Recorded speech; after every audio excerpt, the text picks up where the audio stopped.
people. And it's kind of made me even more double down on the fact that it's really about just the ability to connect with humans and then worry about all the credentials, right?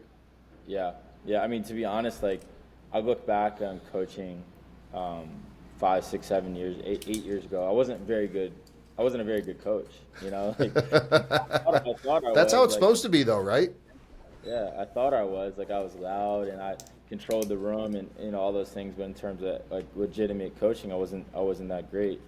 But athletes got better. So like, what does that tell you? I studied communications, and I always say like that was a huge competitive advantage for me. Like learning how to communicate effectively and build relationships. Like if you do that part, that's a major part of it. Like you see it on the internet, and you'll see people that are doing crazy stuff, and you're like, man, like, but they get a result. I mean, they're doing something right. But then I've been obviously educating myself like throughout that process, and you come to find out it's like, man, I was pretty poor as a coach, but there's some qualities in there that are were good. So yeah. What, having that communication degree, how did that help you? Like in the ability to, did you understand people's personalities better, or were you just like, hey, I'm not afraid to talk in a group full of people because I had to do it in college? Yeah, I get that question all the time. So, okay, so this is a crazy story. Like, it's wild. So, growing up, I lived with my uncle like every summer, right? And my uncle was a filmmaker, and my uncle like he did music videos, like he did Dr. Dre stuff. So I'm on set like 13, 14 years old, and I'm seeing all these girls and all this money. I'm like, hey man, this is pretty cool. Like my uncle does this, so.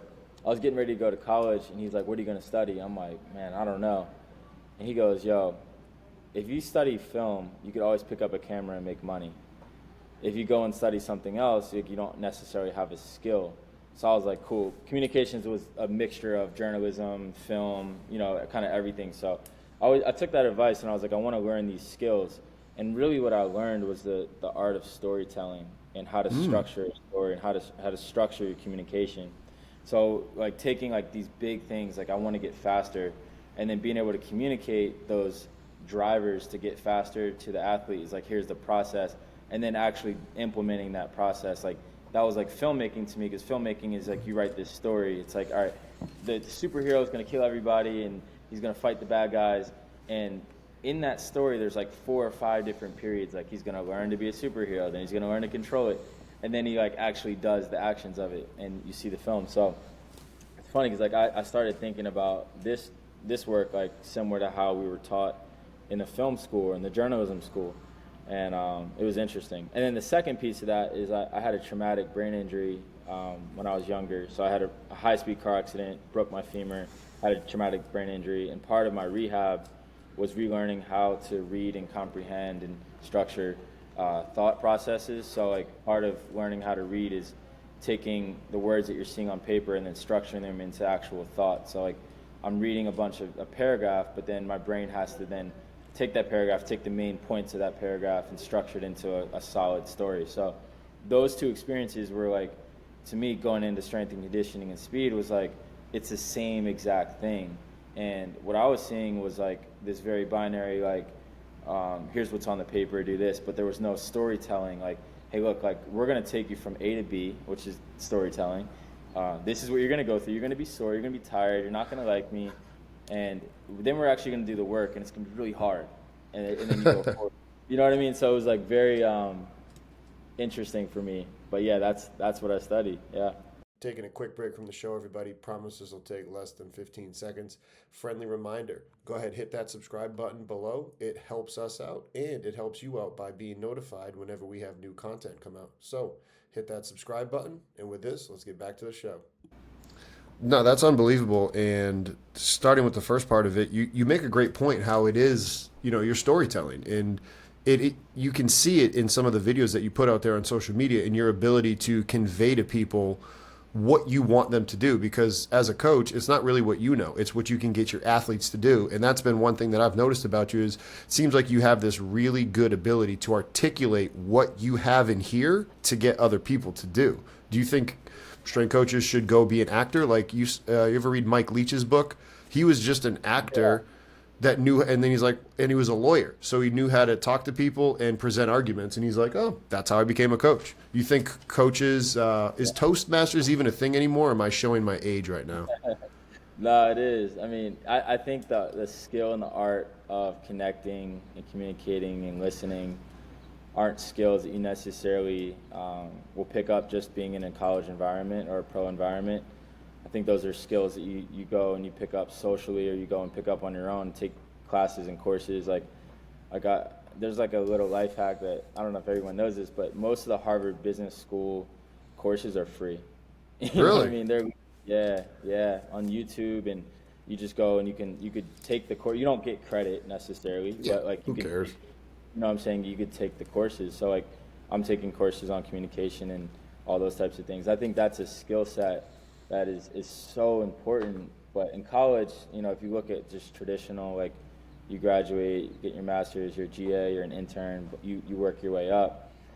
A lot of times you're being talked at, and you're being told what to do, and it limits your creative thinking of like, how can I convey this to a group of people that are my age or older than me or better than me or whatever. Like, you know what I'm saying? Like it levels the playing field. So I think it's a skill set that coaches should spend a significant amount of their free time researching and figuring out, because like the information's there. Like none of us have created anything brand new, but the people that do really well in the industry are taking concepts that other people much smarter have created, and then deciphering that information into digestible formats, and then getting buy-in from the athlete, coach, sports scientist, whatever. So yeah. Is it harder for you to get that buy-in being somebody that they hire, or is it easier because they kind of went after you? I would say it's both sides. Like depending. Like I think the hardest. That's what I like to do, is I like having those challenging conversations, and that's another part of the communications, is like skillful disagreements, and like, you see it on Twitter all the time. Like I get heated, but I don't care. It's like fun. It's like sparring. It's like sparring for me, but it's really interesting to see how you take people from very different backgrounds. Like, give you an example. You have a sports scientist, you have somebody that's leading the rehab, you have a strength coach, and you have a sport coach. All have very different upbringings, educations, backgrounds, all of that, and very different personalities. Well, how do you get everybody to agree? And like, it's having that conversation to find the commonalities, and then defining that common language, and then restructuring your vocabulary and your dictionary of how you speak about things so that everybody's on the same page. To give you an example, like I can start out and say, hey coach, I want to do a speed session with your team. Oh, no, I don't want to do that.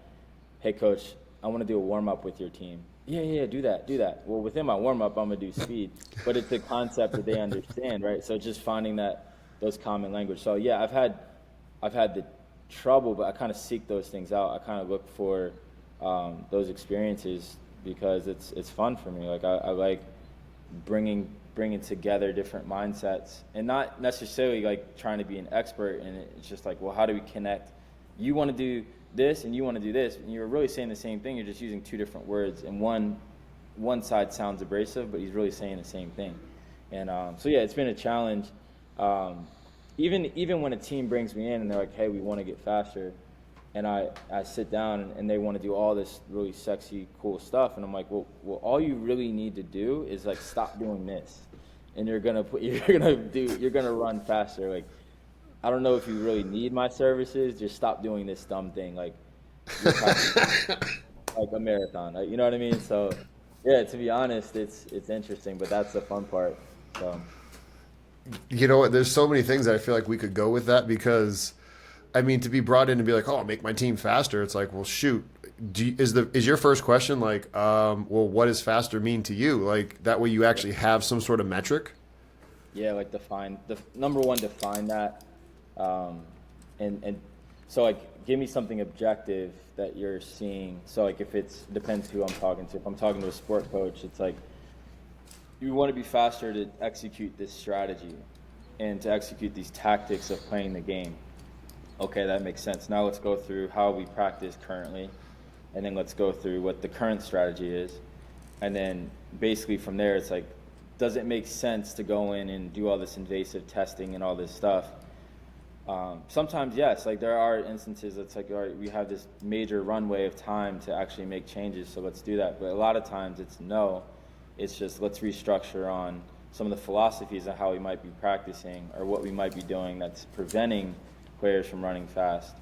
And it's really about an environment, you know? Like I think when people think about speed training, they think about this like mathematician coming up with this equation to make everyone faster, when in reality it's just what's the environment look like, and does that environment, is it conducive to sprinting and to running fast? And if it's not, let's correct that. And if it is, now we can optimize and actually go to the next level, which might look like some testing and some other stuff.